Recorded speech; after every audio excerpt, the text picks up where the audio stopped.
Alguien del último, por favor, que la apague la luz. Solamente el de adelante. El otro.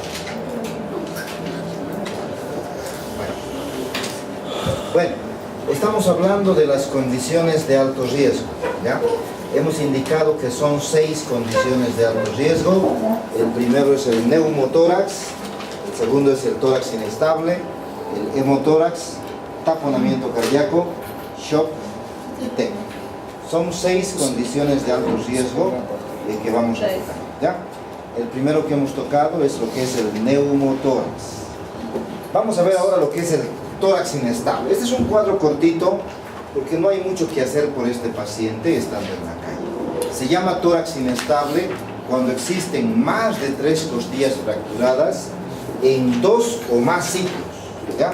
Ese es el concepto de tórax inestable. O sea, si yo tengo 2 costillas fracturadas, no es tórax inestable. Tiene que ser 3 o más de 3, pero tiene que ser en 2 sitios o en más de 2 sitios para ser considerado un tórax inestable, ¿no? Por ejemplo, esta costilla, miren, está fracturada en un sitio. Tiene que estar por lo menos 2 o más. Por ejemplo, esta otra, un sitio, 2 sitios. Aquí sí hay 2 sitios. No son simples fracturas, son fracturas donde hay 2 prácticamente segmentos fracturados. Bueno, y el síntoma característico de este cuadro va a ser la disnea. Dificultad para respirar. El paciente no puede respirar. Y esta disnea se va haciendo cada vez más marcada, al punto de que en algún momento nos va a hacer un paro respiratorio. De ahí la importancia de referirlo a la brevedad posible, ¿ya? ¿Cómo nos vamos a dar cuenta que es un tórax inestable? Pues no tenemos radiografía en la calle, ¿verdad?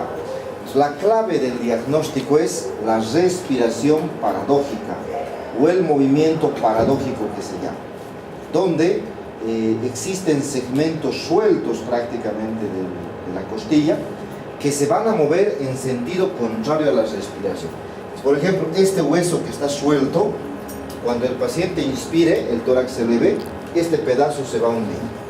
Y cuando el tórax en la expiración se deprima, este pedazo va a sobresalir. Los segmentos sueltos se mueven en sentido contrario a la respiración, ¿ya? ¿Qué hacemos por este paciente? Pues no hay mucho que hacer, hay que referirlo a la brevedad posible. Se habla de que se podrían poner férulas en los segmentos inestables. Cualquier material duro en el segmento inestable. Si este segmento es el que está suelto, pues aquí ponemos algo para que el segmento no se mueva con tanta desigualdad. Simplemente eso y referir a la brevedad posible, ¿ya? Tórax inestable. El otro cuadro es el hemotórax. Este hemotórax vendría siendo prácticamente una hemorragia interna en el tórax. Y la hemorragia interna en el tórax es en el espacio pleural, que también se lo llama hemotórax.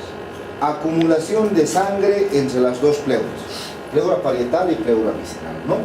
La pleura se caracteriza porque es muy elástica, se puede jalar fácilmente. Eso hace que estos espacios pueda acumular hasta 3 litros de sangre. Más de la mitad de toda la sangre que tenemos se podría llegar a acumular en este espacio pleural. De 2.500 a 3.000 ml prácticamente de sangre se adquiere. Esta sangre podría venir de varios lugares.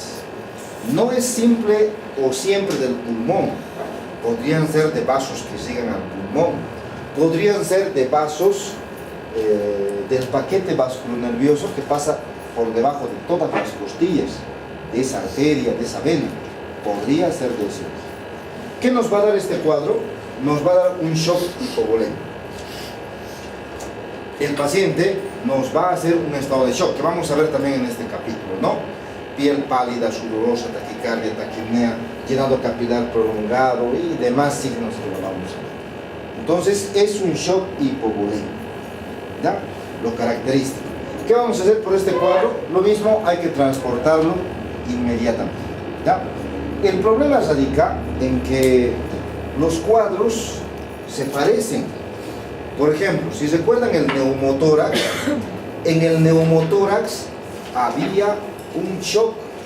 El paciente hacía signos de shock. uno de los signos tardíos del neumotórax eran signos de shock. Igual que este también tiene signos de shock. Entonces, ¿cómo lo vamos a diferenciar?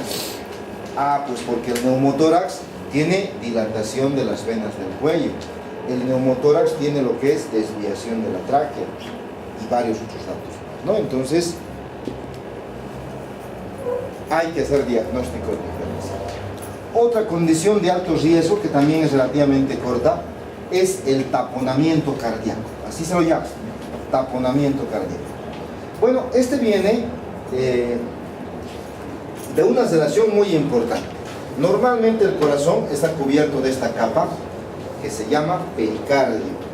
Este pericardio es más duro, más resistente que la pleura. Es inelástico, como característica principal. No se puede jalar como la pleura. Sí se puede flexionar, doblar y demás, pero no se puede distender, no se puede jalar. Y ahí va a surgir el problema del taponamiento cardíaco, ¿ya? Esta capa cubre al corazón herméticamente, lo cierra prácticamente al corazón, pero siempre va a existir un espacio entre el corazón y el pericardio, espacio como para que el corazón pueda hacer su función, ¿ya? Entonces, el conflicto resulta cuando el corazón recibe un trauma. Bueno, el tórax recibe un golpe muy fuerte, un trauma marcado en el tórax. Ese trauma va a producir que algunos vasos, en especial capilares, se rompan en la superficie del corazón. Estos capilares que se rompen van a dar lugar a una hemorragia, un sangrado que se va a acumular entre lo que es el pericardio y el corazón. Este sangrado prácticamente va a empezar a comprimir al corazón, porque se va a empezar a acumular. Esto es lo que ocurre, ¿no? Esta sangre prácticamente empieza a acumularse entre pericardio y corazón, y prácticamente la sangre lo empieza a comprimir al corazón. Y el corazón, de la misma forma que en el neumotórax, pues necesita campo para funcionar, y como la sangre lo va a estar comprimiendo, pues ¿qué va a hacer el corazón? Pues va a trabajar más rápido, pero más poquito.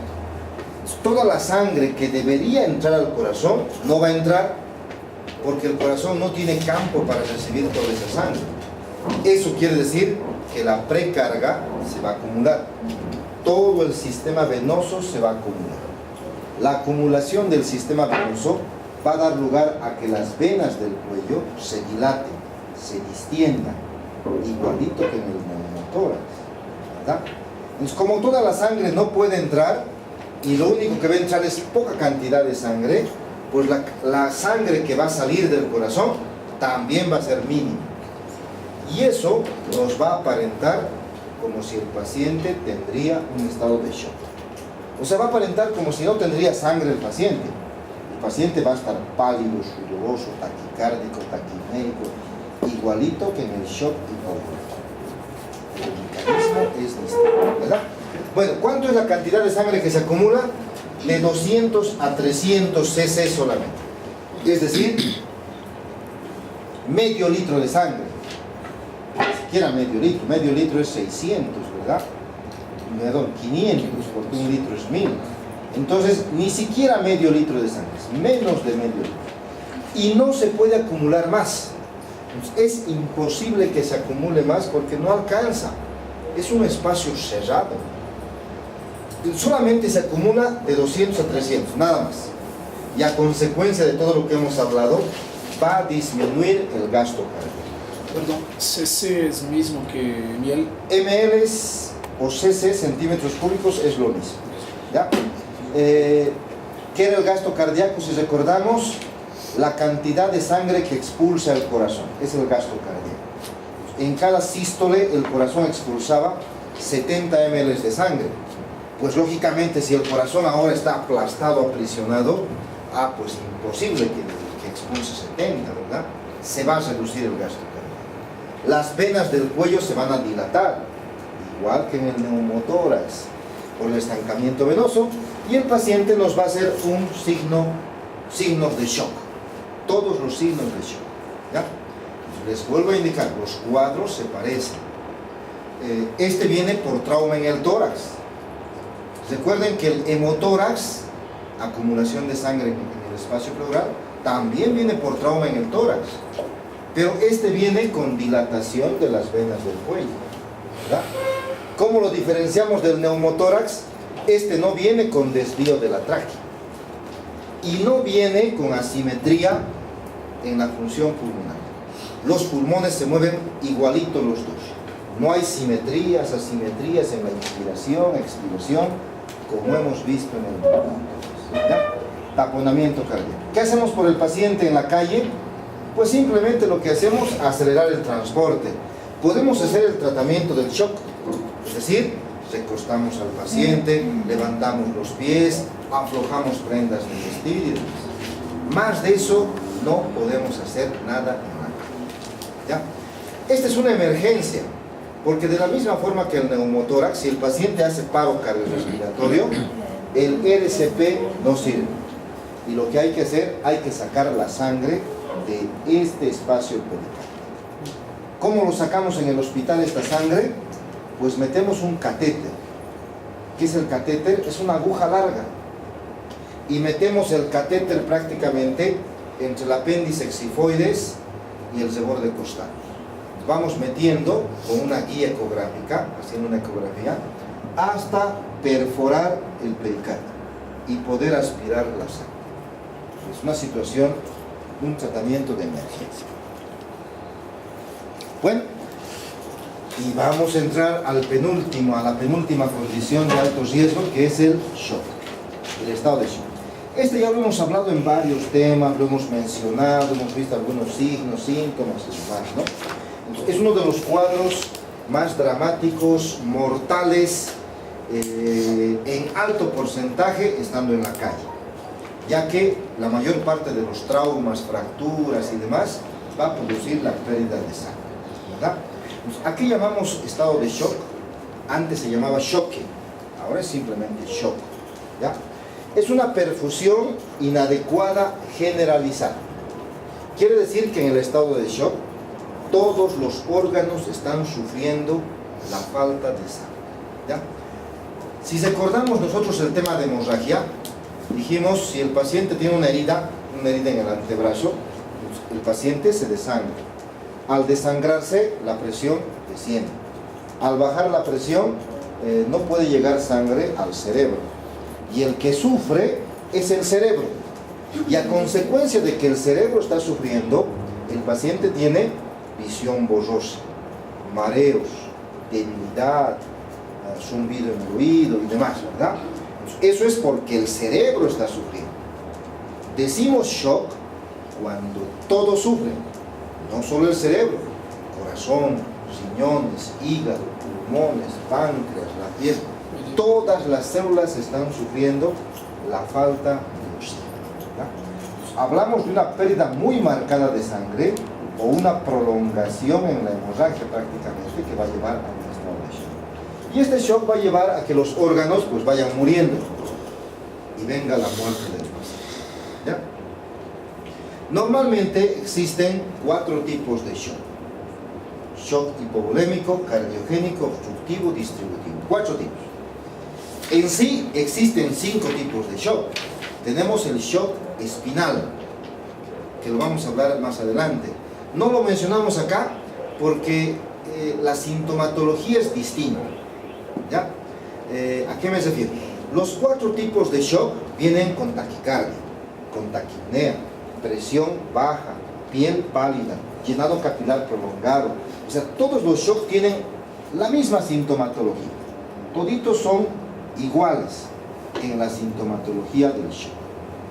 Pero el shock medular es distinto, por eso no lo agrupamos en este orden, ¿ya? Ahora, ¿cuál es la diferencia?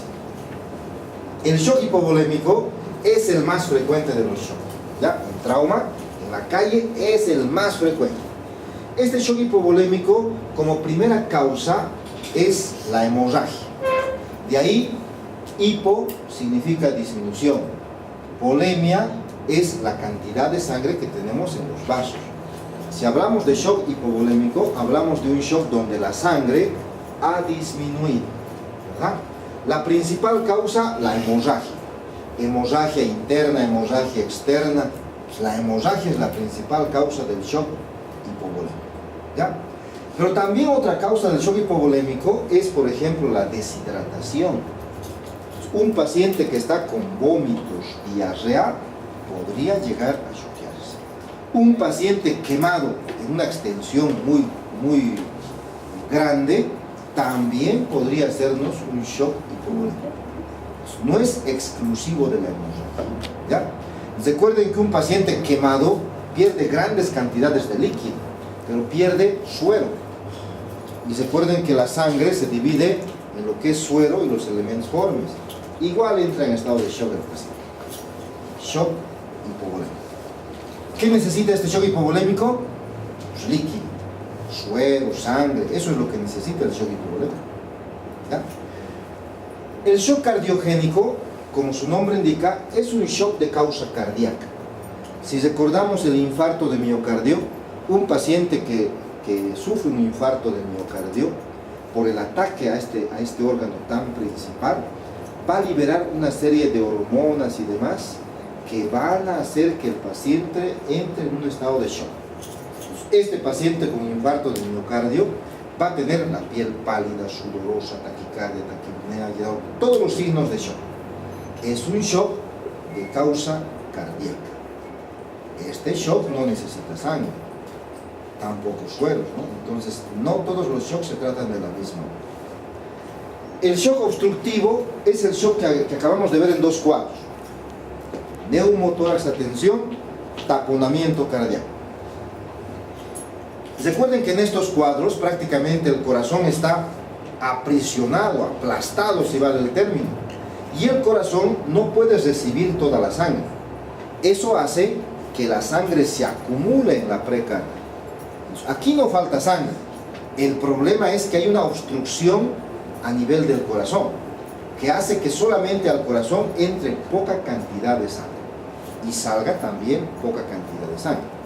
Hablamos neumotórax a tensión y taponamiento cardíaco, ya como los dos representantes. Bueno, y el último, el shock distributivo.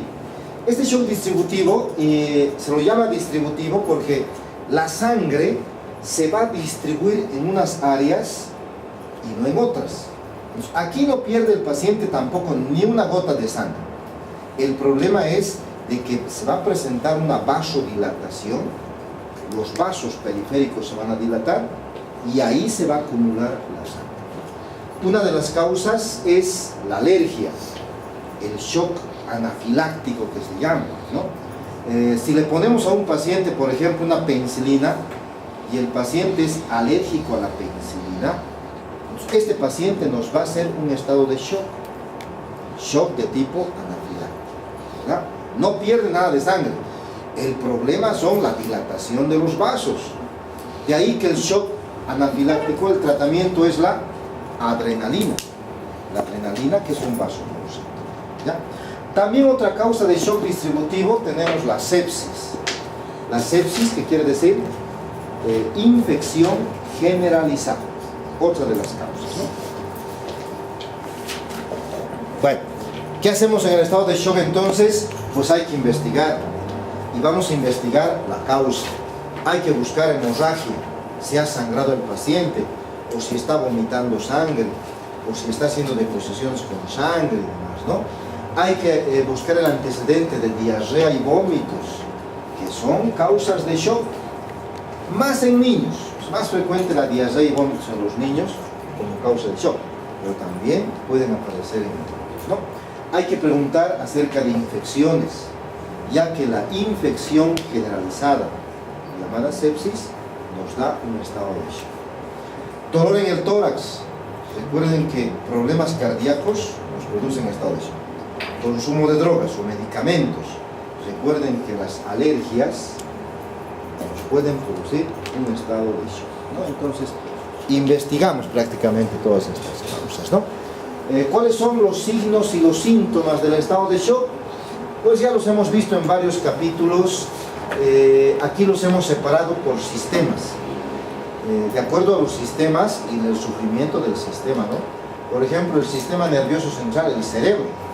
El cerebro es el que sufre por falta de oxígeno y prácticamente el paciente tiene debilidad, agitación, tendencia al desmayo, somnolencia, solo quiere dormirse, mareos, coma, midriasis, ¿ya? Es ahí de aquí viene, ¿no?, el hecho de que cuando uno solo quiere dormirse, le dicen, debes tener anemia, que no se relaciona, ¿no?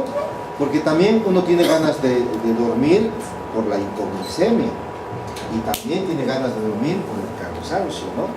Entonces no es exclusivo de la anemia. Pero cuando existe un cuadro agudo de falta de irrigación al cerebro, vamos a tener esto, ¿ya? A nivel del sistema respiratorio, que vamos a tener taquipnea.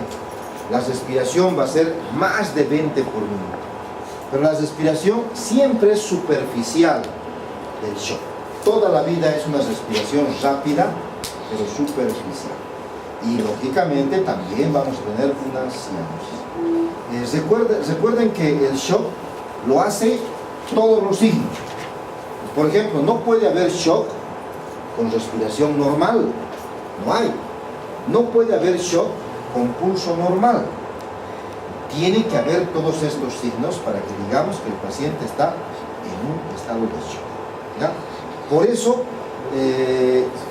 algunas preguntas que hacíamos ante una hemorragia. Un paciente tiene una hemorragia, el cerebro sufre, pero ese no es estado de shock, ¿verdad? Entonces, cuando todos los órganos sufren y tenemos todos los signos y los síntomas, hablamos de un estado de shock. A nivel cardiovascular, ¿qué vamos a tener? Llenado capilar anormal, más de 2 segundos, que ya lo sabemos tomar, ¿no? Un pulso más de 100, pero débil.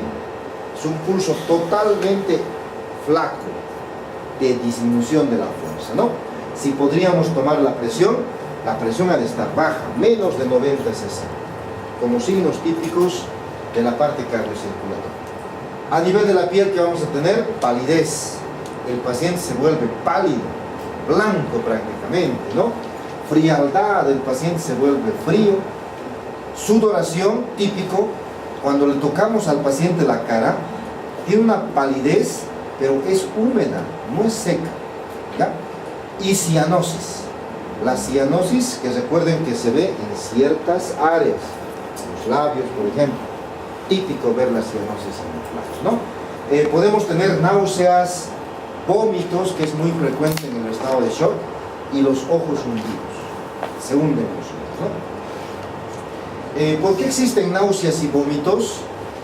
Bueno, pues porque con el estado de shock existe una relajación muscular, los músculos se relajan.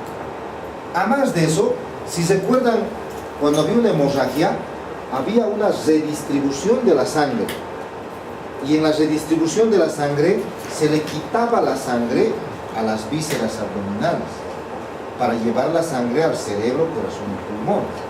Como las vísceras abdominales no van a recibir la suficiente irrigación, van a hacer lo que se llama un ilio. ¿A qué se llama ilio? Cuando el intestino no funciona. Pues prácticamente estómago e intestino no funciona. Y lógicamente todo va a estar retenido prácticamente. Más la relajación, pues mucho más fácil que el paciente muera. Bueno, este es un cuadro que está en sus libros, que nos sirve para clasificar a la hemorragia. Y lo clasificamos en 4 grados, relacionado con la cantidad de sangre que el paciente pierde, ¿ya? Para nosotros poder diagnosticar el grado de hemorragia, simplemente nos basamos en estos signos que los podemos tomar en la calle. No necesitamos ningún instrumental médico para tomar, ¿ya? Frecuencia cardíaca, el pulso, presión del pulso, la fuerza del pulso, llenado capilar, sencillo de tomar, frecuencia respiratoria y estado mental. Sumamente sencillo para poder calcular el grado de hemorragia, ¿ya? Miren, el primer grado de hemorragia es un grado que no da sintomatología.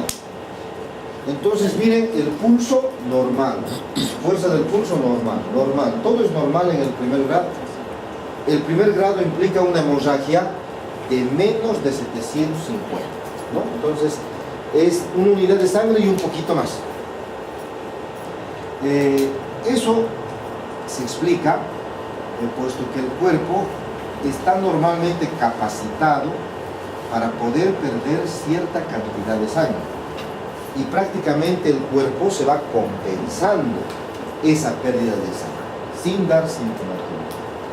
Pero cuando la hemorragia es mayor, pues vamos a tener la sintomatología. Entonces, cuando hablamos de estado de shock, prácticamente hablamos del segundo para adelante. El primero no, porque no se alteran los signos vitales, ¿no?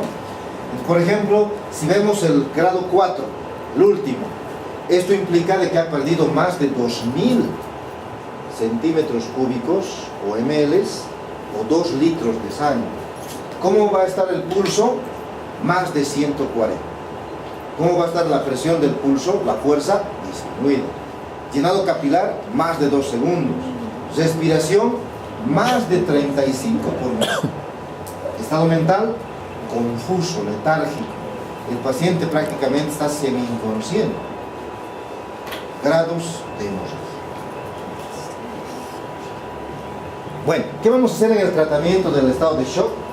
Pues, estando en la calle, lo más que podemos hacer es un tratamiento preventivo. Es un tratamiento para que el paciente no muera rápido, aguante y pueda aguantar hasta que llegue la ambulancia.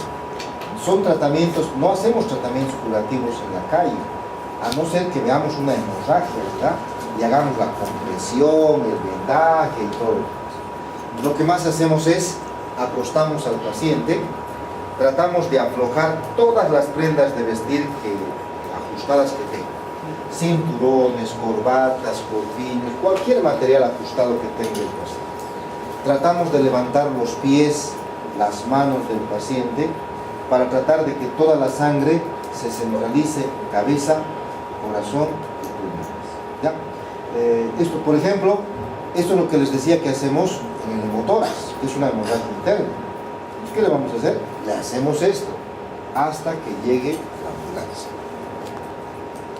Bueno, propiciamos una vía aérea permeable, extendemos el cuello. Los pacientes en shock cualquier rato van a perder la conciencia, ¿ya? En cuanto pierdan la conciencia, recuerden, si están en decúbito dorsal, la lengua se va hacia atrás y lo tapa la vía respiratoria. Tenemos que extender el cuello para tratar de liberar la vía respiratoria. Si el paciente tiene algún segmento fracturado, fracturas de algunos huesos, pues hay que tratar de movilizar lo menos posible para tratar de evitar mayor hemorragia, ¿no? Son tratamientos preventivos. Elevamos los miembros superiores, los miembros inferiores, tratamos de calentar al paciente porque el paciente está frío, con la idea de que el paciente se conserve con vida y pueda mantenerse con vida hasta que llegue a la ambulancia, ¿no? Si el paciente hace un paro cardiorrespiratorio, pues le hacemos RCP, ¿verdad? Que ya lo sabemos, ¿no? Entonces, sin embargo, hay que tratar de mantener al paciente en esta posición, ¿no? Aflojamos prendas de vestir, propiciamos un ambiente puro, mover lo menos posible y de preferencia dejarlo en NPO. ¿Qué quiere decir NPO? No darle nada por vía oral, no darle líquidos para que tome. Eso quiere decir NPO. Sin embargo, no es al 100%. O sea, si el paciente está consciente y te pide líquido porque el paciente tiene sed cuando hay una hemorragia, pues le puedes dar líquido. Pero lo que se recomienda es nunca darlo en forma abundante.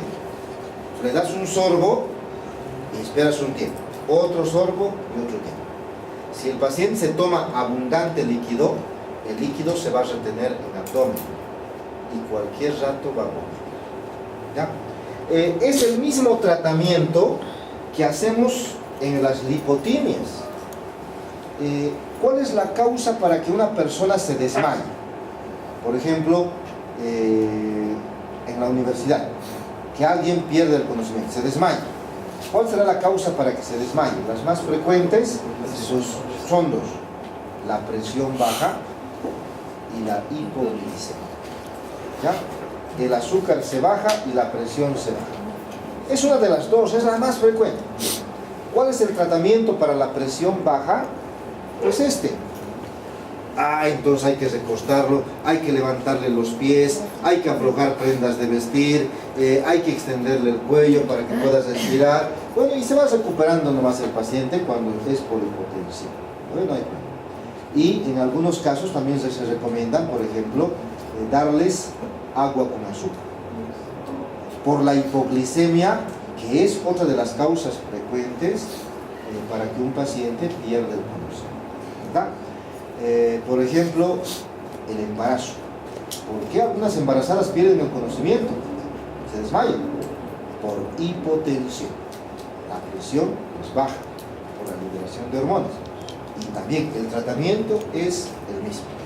Un ambiente puro, levantamos los pies, levantamos las manos, lo calentamos y demás, ¿no? Aunque nos salimos un poquito del tema, hay un tratamiento que se hace con la aspiración de alcohol, que alguna vez han debido ver, ¿no? Entonces, el paciente está todo desmayado, pues entonces, ¿qué hace? Le ponen un algodón con alcohol, le ponen en la nariz y ese rato reacciona, ¿verdad? Porque el alcohol es muy irritante. Cuando uno respira alcohol lo irrita demasiado y lo hace reaccionar al paciente. Muchos libros recomiendan que no es recomendable el uso de alcohol, ¿ya? Porque daña la mucosa y demás cosas, ¿no? Sin embargo, cuando uno quiere que el paciente reaccione mucho más rápido, pues le damos eso y respira mucho más, bueno, reacciona más rápido, ¿no? Ahora también saliéndonos un poquito del tema, hay un cuadro que se llama el HI, tal vez alguna vez han escuchado, el síndrome histérico, ¿verdad? O si quieren, la hiperventilación. Es un cuadro que hace asustar bastante, que también es una causa de desmayo y que hay veces pensamos de todo en el paciente, ¿no? Pues generalmente se da más en mujeres y se da más en adolescentes, ¿no? Entonces, es por una mala respiración, ¿verdad? Es como el hecho, por ejemplo, de las parejas que terminan, ¿verdad? Entonces la pareja le termina, ¿no? Ya no quiero estar contigo. Entonces, ¿qué hace uno? Entonces uno se desespera. No, pero ¿cómo? Se intoxica con su propio oxígeno. Es una intoxicación con oxígeno. Entonces el paciente, y de repente va a decir, no puedo respirar. Y todo hace asustar a todos, ¿no?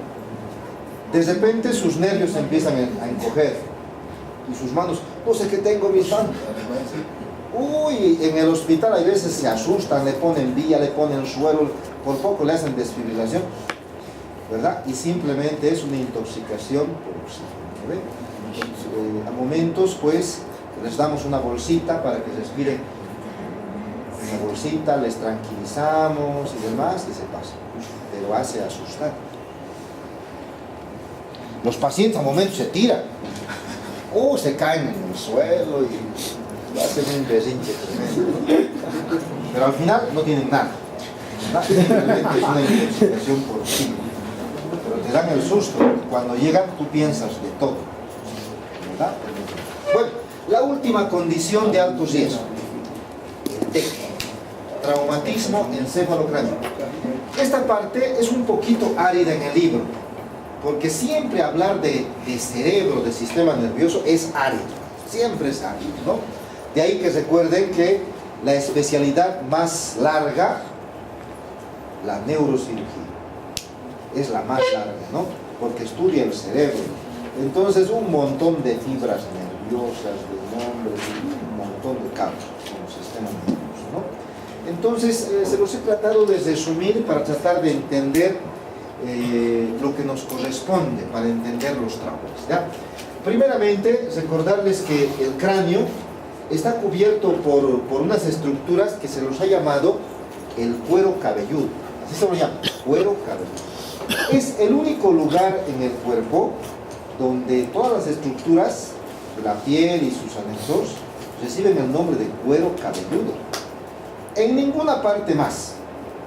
mano, abdomen, pies, en todo lado no recibe como cuero, solamente en el cráneo, ¿ya? ¿Y por qué esta denominación? Porque su composición es piel, debajo de la piel el tejido subcutáneo, la grasa, debajo de la grasa la aponeurosis, debajo de la aponeurosis el tejido areolar y después el periósteo, ¿ya? ¿Qué es lo diferente con el resto del cuerpo? Que no tiene plano muscular. No hay músculo a nivel del cráneo. No hay músculo. Y como no hay músculo, estas otras capas que tenemos son capas delgadas. Entonces prácticamente todas estas capas aparentan unirse y parecería que es una sola capa. Cuando uno se lesiona cráneo, cuando se hace un golpe, una herida en cráneo, es muy frecuente que nosotros en una herida podamos ver el hueso. Muy frecuente, ¿ya? Y cuando queremos suturar, por ejemplo, ¿qué les digo? Yo quiero en abdomen, por ejemplo, cuando le abrimos y demás, suturamos por capas, ¿verdad? Primero suturamos lo que es el peritoneo, después a músculo algunas veces algunos puntos, después suturamos la aponeurosis, que es la capa más dura, después algunas veces ponemos algunos puntos en el tejido celular subcutáneo, y luego suturamos bien, ¿verdad? En planos. En cambio aquí no se puede suturar por planos, porque todo es unido, ya que la ausencia de músculo, pues las otras capas hacen que todo se una, y no hay mucho tejido adiposo, entonces peor todavía, ¿no? Entonces, por eso recibe el nombre de cuero cabelludo. Bueno, dentro de lo que es el cráneo, o lo pongamos la cabeza, ¿ya? Esta cabeza se divide en dos, lo dividimos en dos, los huesos de la cara y los huesos del cráneo, ¿verdad? Esto es cara y esto es cráneo. A su vez el cráneo, esta parte del cráneo, se divide en dos. Una parte que es la calota, se la llama, ¿no? Entonces, esta es la calota, toda esta parte lisa es la calota. Y tenemos una parte que es la base del cráneo. Esta es la base del cráneo. La base, la calota del cráneo, ¿verdad? Entonces, la base del cráneo vendría siendo esto. Esta es la base del cráneo, viendo ya de arriba, ¿no? De arriba hacia abajo, ¿no? Entonces, esta es la base del cráneo, ¿ya? Ahora, cuando un paciente recibe un golpe en la cabeza, un trauma, caída y demás, entonces, una de las fracturas más frecuentes de cráneo es la fractura de base de cráneo. Quiere decir que se fractura esto se fractura. Es la más frecuente de las fracturas, ¿ya? Ahora, de todo el cráneo, el segmento que más se fractura es el temporal, que es el hueso más delgado, es el que más se fractura. No estoy diciendo que es el único, también se puede fracturar frontal, occipital y demás, pero es el más frecuente porque es más delgado, ¿ya? Y como verán, el hueso temporal está conformando parte de lo que es la cabeza y también está conformando parte de lo que es la base. De ahí de que cuando hablamos de fractura de base de cráneo, el segmento que más fractura es el temporal, ¿ya? De ahí de que cuando, por ejemplo, encontramos salida de líquido cefalorraquídeo por el oído, decimos fractura de base de cráneo. Se ha fracturado esta base, ese hueso ha desgarrado las meninges y el líquido se está saliendo, ¿ya? Entonces, la fractura de base de cráneo. Todo se relaciona con el temporal, que es el más frecuente. Normalmente el cerebro está cubierto por capas. Tenemos 3 capas que cubren todo lo que es el cerebro. Al conjunto de las capas se llama meninges. Son las famosas meninges. Pero son 3 capas, ¿ya? La capa más externa se la llama duramadre. Recibe el nombre de duramadre porque es la más dura y es la más gruesa. Esta capa se caracteriza porque está pegada al hueso. Cuando vean en el cadáver en anatomía, van a ver que esta capa está adherida al hueso. Se la puede separar, pero no es tan sencillo, pues está pegada al hueso en varios segmentos, ¿ya? La dura madre. Debajo de la dura madre se encuentra esta otra capa que es la aracnoides. Esta aracnoides está libre, es una capa que no está pegada con nada, está totalmente libre, ¿ya? Esta aracnoides, recibe el nombre de aracnoides porque esta capa asemeja o se parece a la tela de araña. Pues es semitransparente, no es tan transparente, ¿no? Pero tiene unas fibras parecido a la tela de araña. Y ahí el nombre de aracnoides, ¿no? Y pues la otra capa que está pegada al cerebro, que se llama la pía madre. Tenemos pía madre, tenemos aracnoides, tenemos dura madre, ¿ya? Ahora, como sabrán, el cerebro está rodeado de líquido cefalorraquídeo, que es un líquido de cristal de roca, cristalino prácticamente, ¿no? Normalmente el líquido cefalorraquídeo se encuentra en el espacio subaracnoideo, es decir, entre aracnoides y pía madre. Aquí nomás existe líquido. En el espacio, por ejemplo, entre aracnoides y dura madre, ahí no hay líquido. Solamente existe líquido en el espacio subaracnoideo, ¿ya? Bueno, el cerebro se divide en lóbulos, esto en grandes rasgos, ¿no? Frontal, occipital, parietal, temporal. Sus funciones: frontal se encarga de la parte de las emociones, la función motora; el occipital de la visión; el parietal de la función sensorial; el temporal de la memoria. Esto es grueso. Van a ver en anatomía, en neuroanatomía, que el cerebro prácticamente se divide en áreas. Área 14, área 20, área 30, son enumeradas las áreas, ¿verdad? Entonces, más que todo nos interesa esta relación en relación al trauma. O sea, ¿qué pasaría si un paciente recibe un golpe muy fuerte en la región occipital? Pues puede afectar la visión. ¿Qué pasa si el paciente recibe un golpe muy fuerte en la región temporal?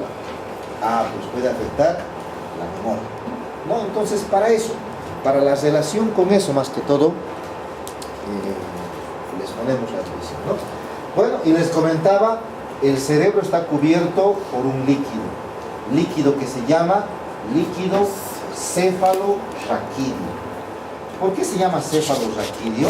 Porque es un líquido que está en el encéfalo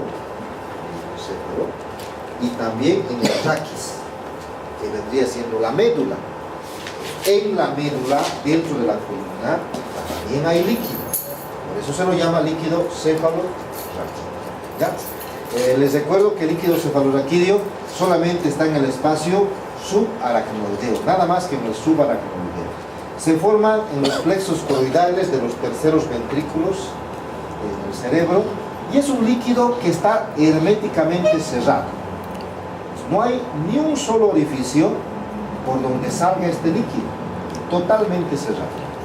De ahí de que si alguna vez vemos líquido cristalino que está saliendo por el oído o por la nariz o por los ojos en algunos casos, pues presumimos que ha existido una fractura, y esa fractura ha desgarrado las meninges y se está saliendo, ¿ya?, líquido cefalorraquídeo. Bueno, y el tentorio, descansaremos para llamarles lista un ratito.